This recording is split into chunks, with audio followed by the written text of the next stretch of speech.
Hi, my name is Nick Ruiz, and I'm the Planning Program Manager for the Virginia Railway Express, or VRE. And I'm Rebecca Sprouse, Senior Planner with STV, a consultant to VRE. In this presentation, we're going to provide an overview of our System Plan 2050 update, which will be our plan to ensure VRE can grow to be a vital part of the regional transportation network in the future. We'll also provide information about how you can be involved in this effort. In case you're not familiar with VRE, we wanted to provide a quick overview. VRE provides commuter-oriented rail service. That means we mostly provide service in the direction of peak rush hour traffic. We have traditionally run trains northbound into DC in the morning and southbound in the afternoon and evening.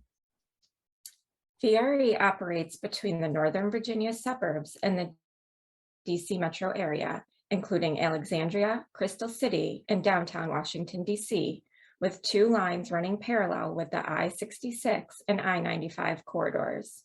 You can see the two lines on the map. Blue is the Manassas line, and red is the Fredericksburg line. As I mentioned, this presentation focuses on our system plan. VRE System Plan provides a framework for system investments and actions VRE should pursue to best meet regional travel needs in the future. That includes both the near-term future and the longer term. VRE's current system plan was completed in 2014 with an eye on the year 2040. That plan identified a program of improvements that included new tracks and stations, new trains, and improved service. The system plan does not plan at a small scale. It provides plans for capital investments as well as high-level strategies about where, when, and how we think we should operate as we move into the future. It does not include specific details about train arrival times at specific stations, exact fares that we plan to charge in the future, or other similar details. Though VRE has a system plan in place, we know it needs to evolve to continue to meet the changing needs of the future. The world today is very different than in 2014 when the last system plan was adopted. One example of this is the rise of telework and non-traditional work schedules. In 2019, almost 60% of VRE riders said they never telework. In 2022, that number was about 37% of riders. These changing working patterns mean changes to commuting patterns, and as we previously said, VRE currently focuses on supporting commuter travel. Another factor we need to consider is the way the region is growing and changing. We know that Northern Virginia area is expected about 35% increase in population by 2050. That's a lot, but the area is not growing equally. For example, we know the Fredericksburg area is projected to grow by 65%. Given that VRE provides service to Fredericksburg, we need to consider how best to support that growing community in the future. Lastly, it's important for VRE to make sure we are incorporating other regional planning efforts into our VRE plans. You may be aware of the Transforming Rail in Virginia initiative. This is also known as TRV. This statewide effort, led by the Virginia Passenger Rail Authority, seeks to add rail capacity and service while improving transportation choices for the Commonwealth. The TRV plan includes more service along the VRE Fredericksburg line, as well as plans for VRE to run new late night and weekend service. So we're using the TRV plan as a baseline for VRE's future and are considering other strategies we may need to add. Those three factors are only a part of the reason why we need to update our plan. VRE wants to be a useful part of the regional transportation network with a service that meets the region's needs through 2050 and beyond. If you don't currently ride VRE, you are still a vital part of this process. Hearing from community members can help us refine the path forward by helping us understand the factors that are changing in your lives and the way you make transportation choices. Let's talk about the process for updating the plan. We started working on phase 1 of the update in the summer of 2022. This included setting the vision and goals for the system plan update and evaluating trends and market data. We started phase 2 of the project in January.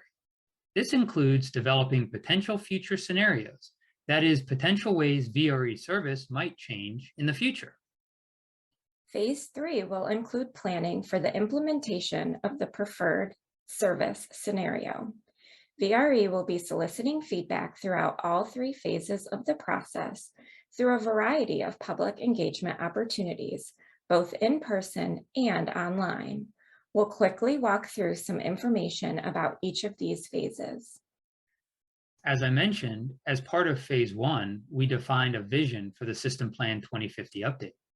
The vision we developed is that VRE will grow to serve the region as the transportation service of choice, creating meaningful connections and economic opportunities in a safe, sustainable, and equitable manner. We are planning for more than just the year 2050. We are considering changes that could be made even sooner. But this is the vision we are keeping in mind for any potential changes we consider. We've identified 4 goals to help us make that vision a reality. We'll use these goals as we review potential service scenarios for the future. We want to make sure that the scenario we end up with will help us reach these goals and our vision. The first goal is safety and reliability. We want to continue our history of providing a safe transportation option and make sure service maintains a high level of reliability.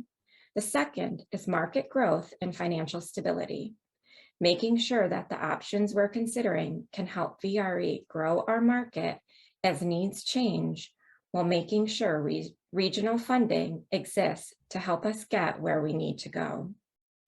The third, regional system integration and equitable service.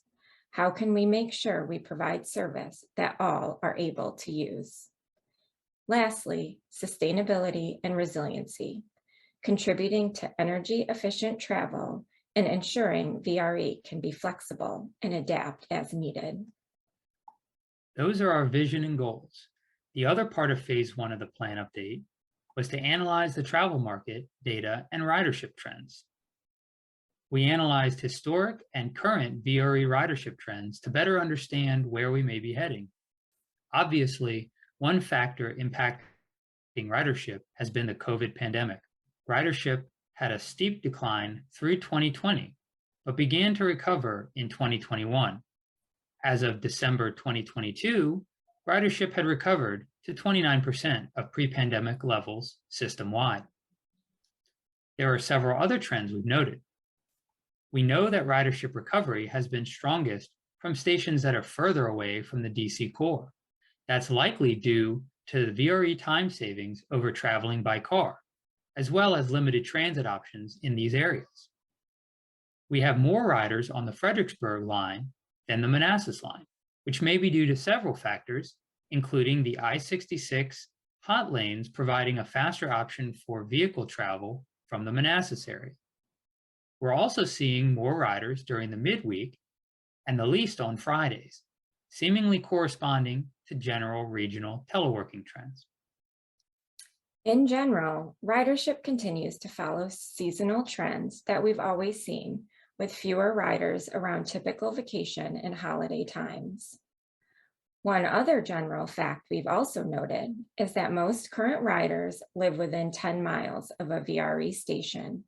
From what we've heard, many of them specifically chose where they live because a VRE station is close by. We have those facts about our current ridership, but it's also important that we look at areas where we could attract potential new riders. We looked at vehicle trip starting and end points to help us determine where there are some common trip pairs where VRE could be a strong transportation option in the future. In order for VRE to be a viable service for these areas, we would need to be time and cost competitive with auto travel. We've identified some key pairs of origin and destination points shown on the map here.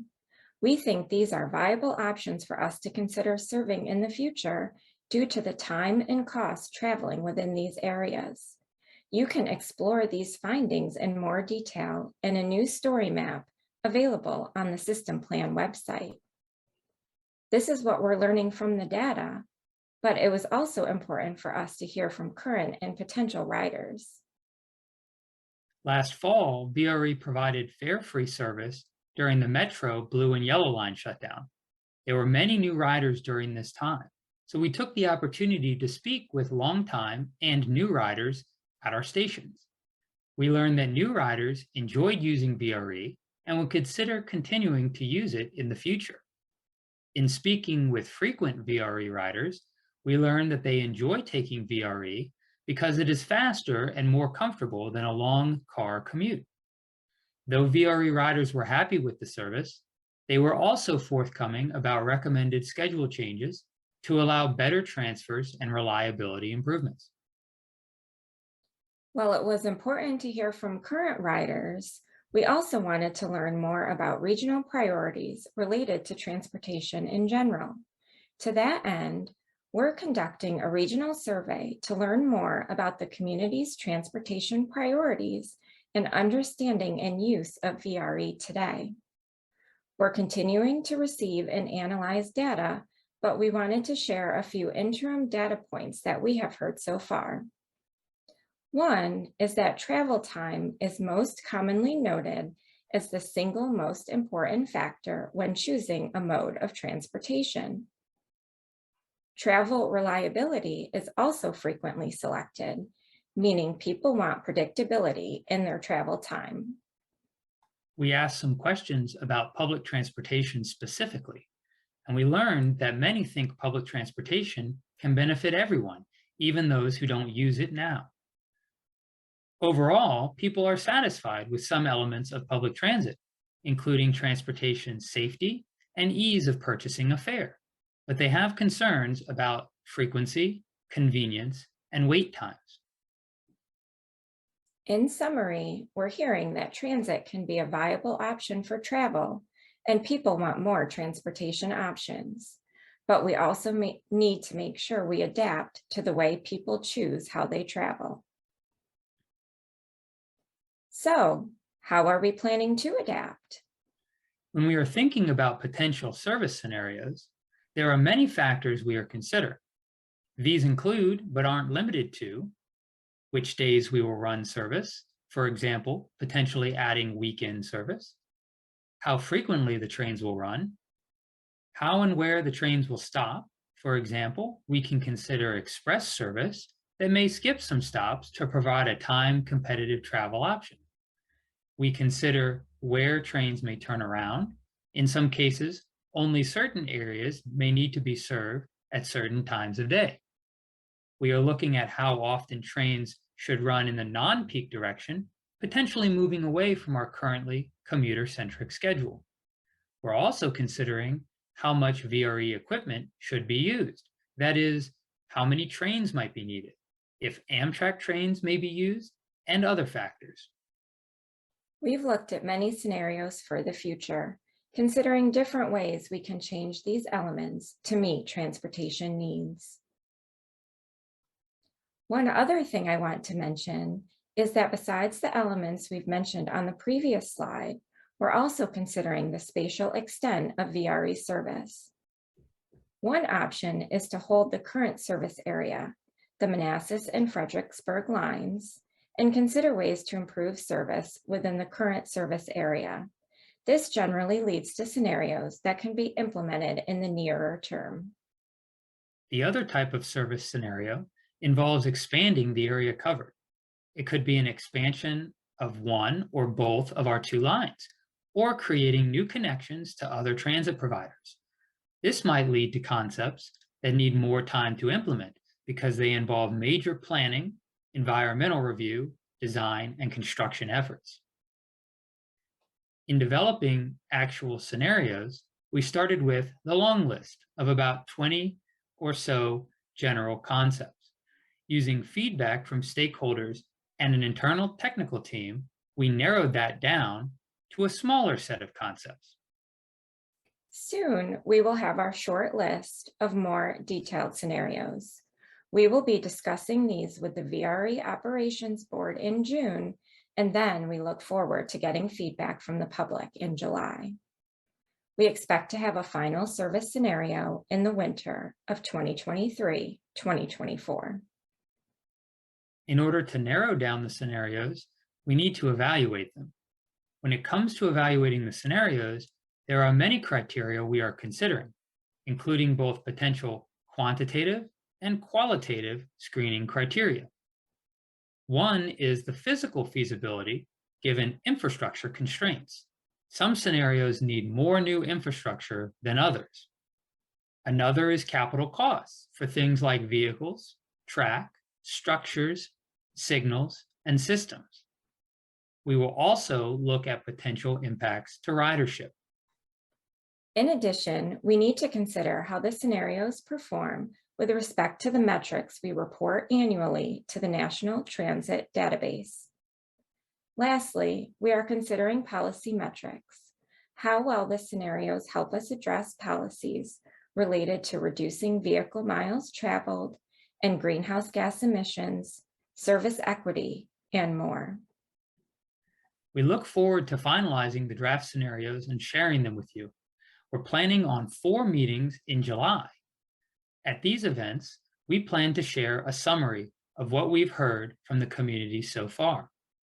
This will also be an opportunity for you to share feedback on the refined set of service scenarios. We hope to see you at one of those meetings.